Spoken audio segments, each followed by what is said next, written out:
Hi, it's Nat, and welcome back to my YouTube channel. This video is going to be a part two to why I got into astrology and why I believe in astrology so much. So if you haven't seen part one, go ahead and watch it now. And I want to just throw it out there that I do have a trigger warning in my part one. Um, I'm very mindful of the language I use, but I still remain honest with my experience. And now let's go ahead and get into part two. So I'm going to be mindful in all these videos about the language I use and what I'm talking about. Um, but I need to be honest with my experience because it's really meaningful for me in why I started with astrology, and I hope that anyone listening can feel a connection or feel that it is important for them to hear where I started. So this is going to I'm going to be mindful because I'm going to be mindful. I'm just going to be mindful. We'll just start that. So it's now 2020, end of 2020, beginning of 2021.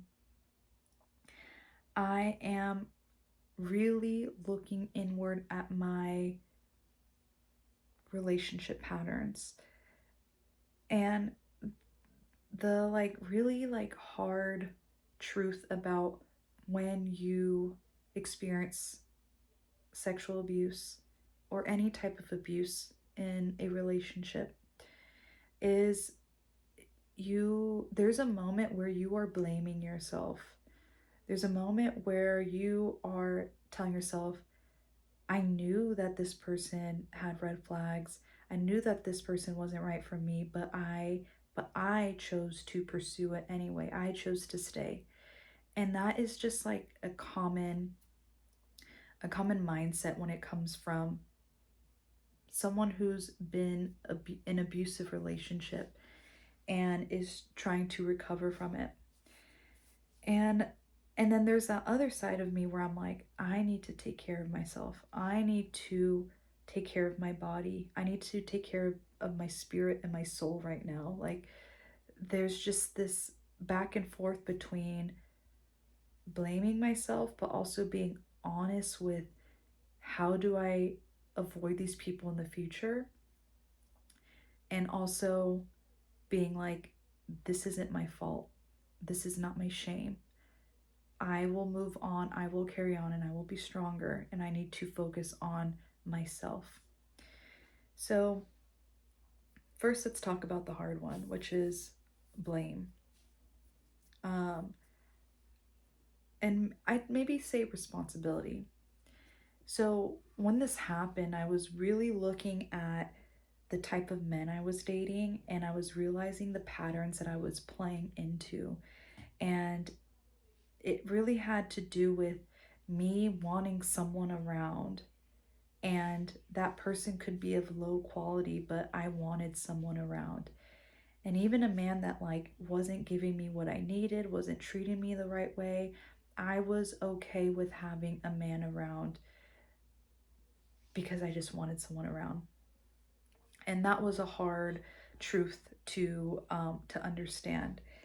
And it was also really hard to understand that I didn't have boundaries. I wasn't I was letting someone treat me a way that I didn't even want to be treated, but I let it happen.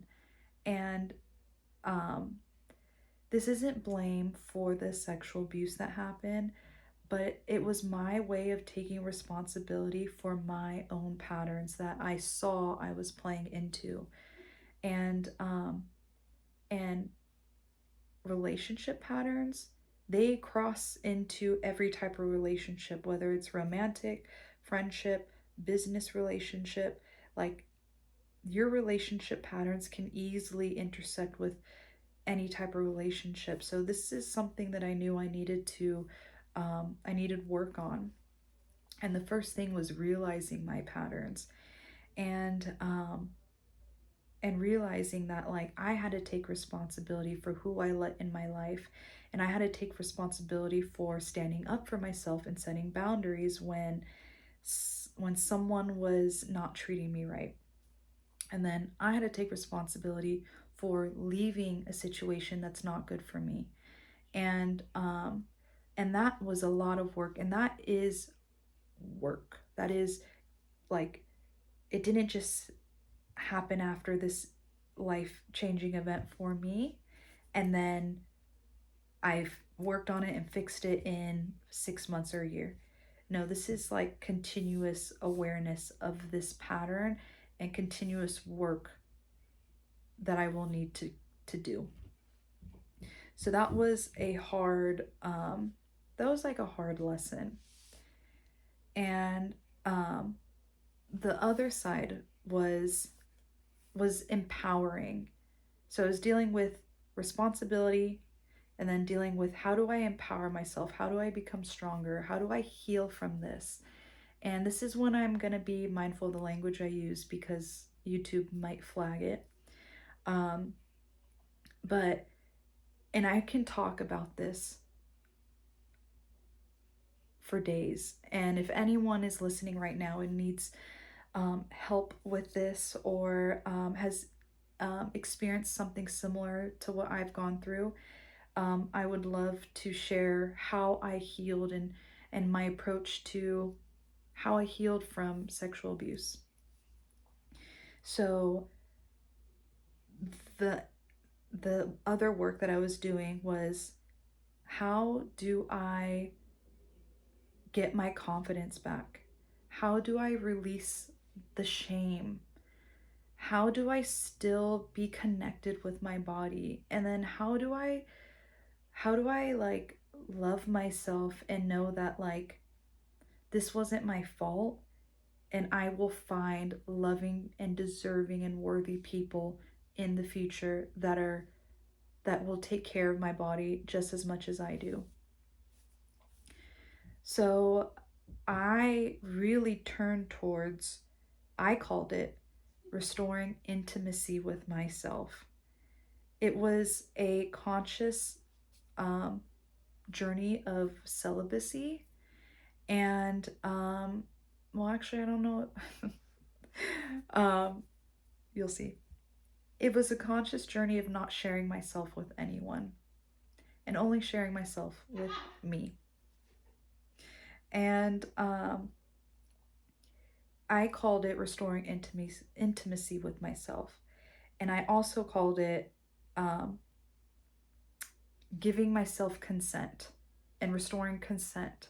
So it was a conscious practice around intimacy and being gentle with my body, being mindful of my body, being loving of my body, and um, building a relationship with pleasure and intimacy through giving myself consent and like reframing the way I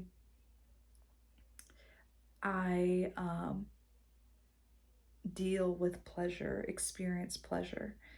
And I know that's a little taboo, but this was like a huge moment for me, a huge journey for me that like it really set up a strong practice for myself and a very like intentional and real practice with myself that like it it built this trust and confidence in me, and with something so special and sacred as intimacy.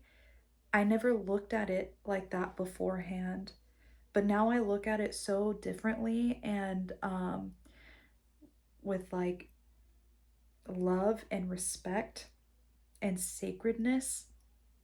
And um it was just a journey for me that was really important. So um if anyone's listening right now that is curious about my journey with restoring intimacy with myself, um please reach out to me, because or don't feel afraid or reluctant to reach out because I will answer any questions that you have, and if you need guidance, I can help on that too.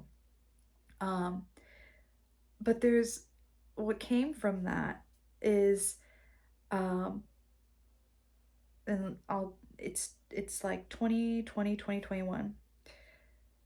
What came from that was really feeling empowered to be intimate with myself and be intimate with others again. I knew that I needed to focus on reframing pleasure for myself in order to heal from sexual abuse and also be able to be intimate with others again. And whether I needed that or not, I knew in that moment that was how I was going to heal. And I had a huge emphasis on it.